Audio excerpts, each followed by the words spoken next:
ખેડાના વસોના રામોલ ગામમાં હજુ પણ જળભરાવ। વરસાદ રોકાયાના કલાકો બાદ પણ જળભરાવ યથાવત। રામોલ ગામને જોડતા માર્ગો પર ઘૂંટણસમા પાણી। વરસાદ નહીં આવે તો પાણી ઓસરતા 2 દિવસનો સમય લાગી શકે છે। તો આ સ્થિતિ છે ખેડાના વસોના રામોલ ગામની। હજુ પણ અહીં જળભરાવ છે। વરસાદ રોકાયાના કલાકો બાદ પણ આ સ્થિતિ છે।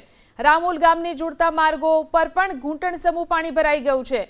વરસાદ નહીં આવે તો પણ પાણી ઓસરતા 2 દિવસનો સમય લાગે તે પ્રકારની સ્થિતિ અહીં જોવા મળી રહી છે। ખેડા જિલ્લામાં 2 દિવસ જે મેઘાએ કહેર વર્તાવ્યો તેના દ્રશ્યો અત્યારે એબીપી અસ્મિતાની સ્ક્રીન ઉપર તમે જોઈ રહ્યા છો। આ છે વસો તાલુકાનું રામોલ ગામ અને રામોલ ગામથી વસોને જોડતો જે રસ્તો છે તે પાણીમાં ગરકાવ થયો છે। કહી શકાય કે અહીં આગળ ઢીચણસમા પાણી છે અને અહીં આગળથી અવર જવર કરતા જે લોકો છે તેમને તકલીફ પડી રહી છે। 3 દિવસથી આ પાણી છે પરંતુ વરસાદે વિરામ લીધો પરંતુ આ પાણીએ હજુ ઓસરવાના નામ નથી લીધા। કહી શકાય કે અહીં આગળથી જે લોકો અવર જવર કરી રહ્યા છે તે પારાવાર મુશ્કેલીનો સામનો કરી રહ્યા છે।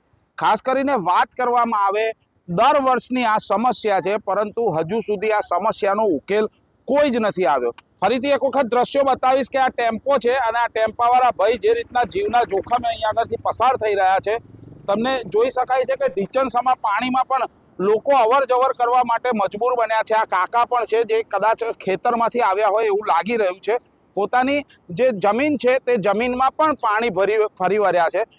કાકા સાથે સીધી વાત કરવાનો પ્રયત્ન કરીશું। કાકા શું નામ છે તમારું? મુરજીભાઈ। મુરજીભાઈ શું તકલીફ પડે છે અહીંયા આગળ? ખેતરમાં આવવા જવાની બહુ તકલીફ પડે। પાણી ભરી ગયું, ખેતરમાં પાણી ભરી ગયા, ખેતર બધા ધોવાઈ ગયા, પાક બગડી ગયો। આ કેટલા દિવસથી આ પાણી ભરાયા? 4 દિવસથી પાણી ભરાય। કહી શકાય કે 4 દિવસ વીતી ચૂક્યા છે પરંતુ આ પાણી જે છે તે ઓસરવાનું નામ નથી લીધું। એટલે હજુ પણ આ તકલીફનો સામનો અહીં આગળના રહીશોને હજુ પણ 2 દિવસ કરવો પડશે। એટલે આ જે તારાજીના જે દ્રશ્યો છે તે ખેડા જિલ્લામાંથી છે। બીજી તરફ વાત કરવામાં આવે કે જે લોકો અહીં આગળ રહી રહ્યા છે તે લોકો અહીં આગળથી પસાર થતા પણ બીક લાગે છે કારણ કે અહીં આગળની જે પરિસ્થિતિ છે તે પરિસ્થિતિ કંઈક અલગ જ દેખાઈ રહી છે। આ ઢીચણસમા પાણી ક્યારે ઓસરે તેની રાહ લોકો અહીં આગળ જોઈ રહ્યા છે। જલ્પેશ પટેલ, એબીપી અસ્મિતા, વસો।